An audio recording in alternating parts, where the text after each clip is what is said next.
Hi, Sagittarius Sun and Rising. I'm Raina, and this is a video for your transit of Jupiter in Pisces. Jupiter is transiting through Pisces in mid-May 2021 until a couple of months later at the end of July of 2021. And then it goes back into the previous sign of Aquarius until the end of 2021 in December sometime, and it goes back into Pisces at the very end of the year, and then in 2022 spends a lot of time in Pisces. So for Sag, this is your fourth house of home and family.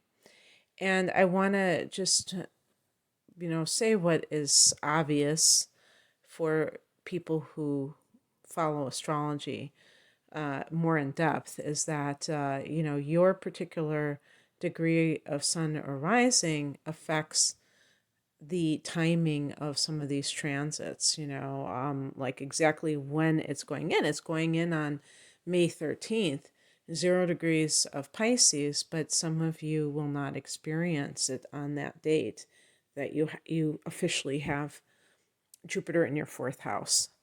The fourth house is the house of home and family. It's your home base. It's your roots. It's your family of origin. So Jupiter is a planet that is associated with growth, positivity, opportunity, and so and luck and even money.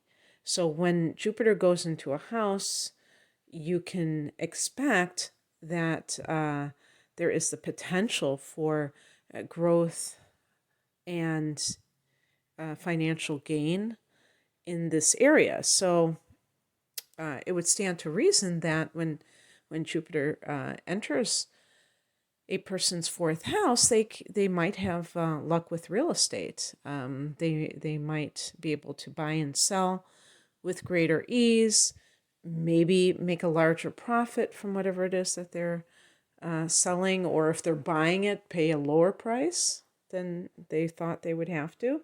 Get that dream home that they have been eyeing, or that they've, in their mind's eye, they had a certain type of dwelling that they were looking for, and it just appears in real life. They manifest it, let's put it that way.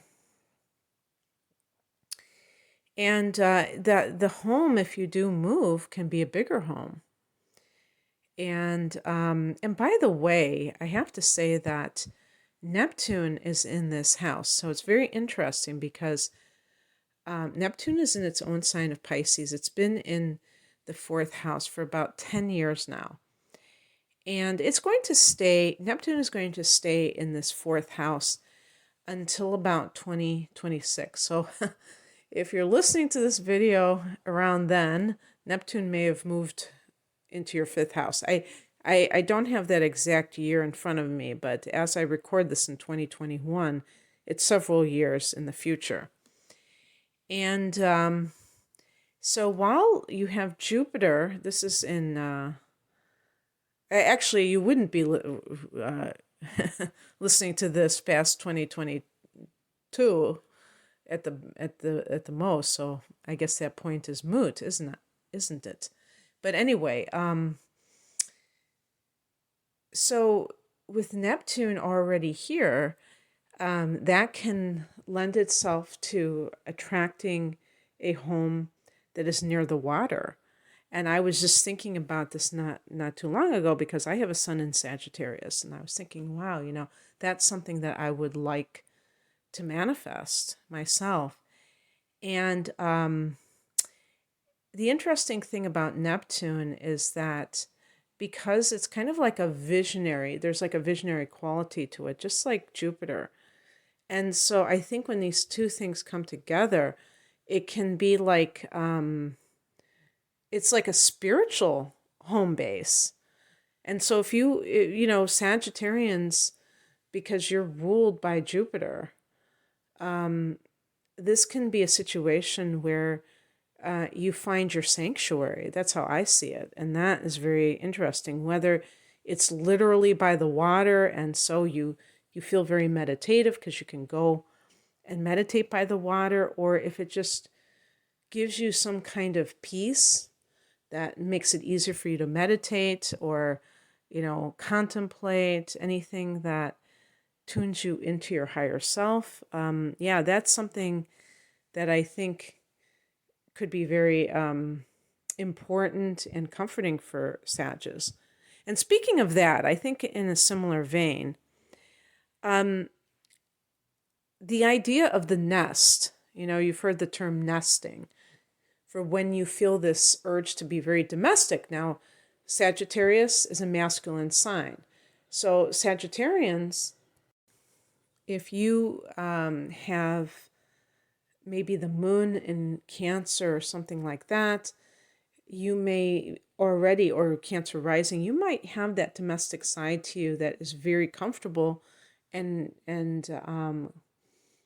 familiar to you. But for a lot of Sages, the home is just a place to lay your head. And this can make you much more focused on your home base.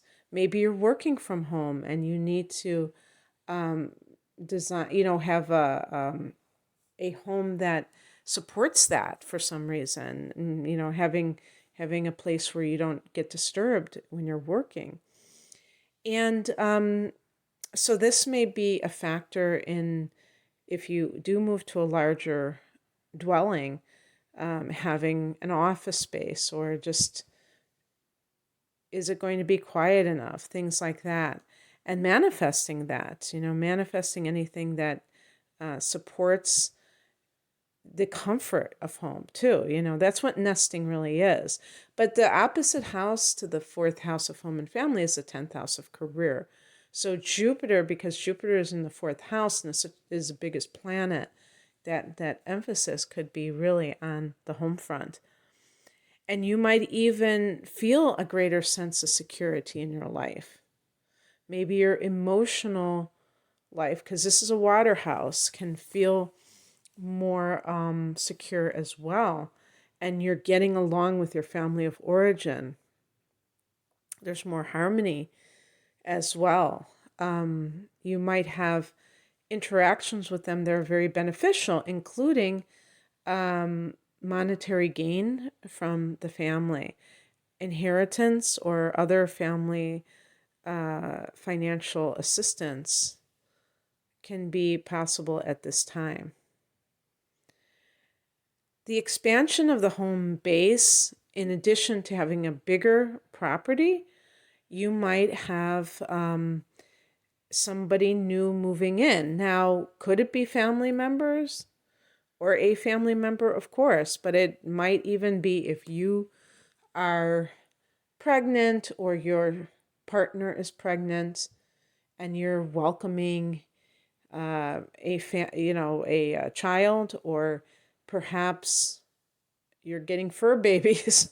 Maybe you're getting more fur babies, things like that. Now, the other thing too, as I mentioned, real estate. So I just wanted to reiterate that if you are somebody who's been thinking about like flipping houses, so it might not have anything specifically to do with the house that you buy, but if you're just like doing that to try to have a money-making opportunity, you might be able to do quite well with that, buying and selling houses.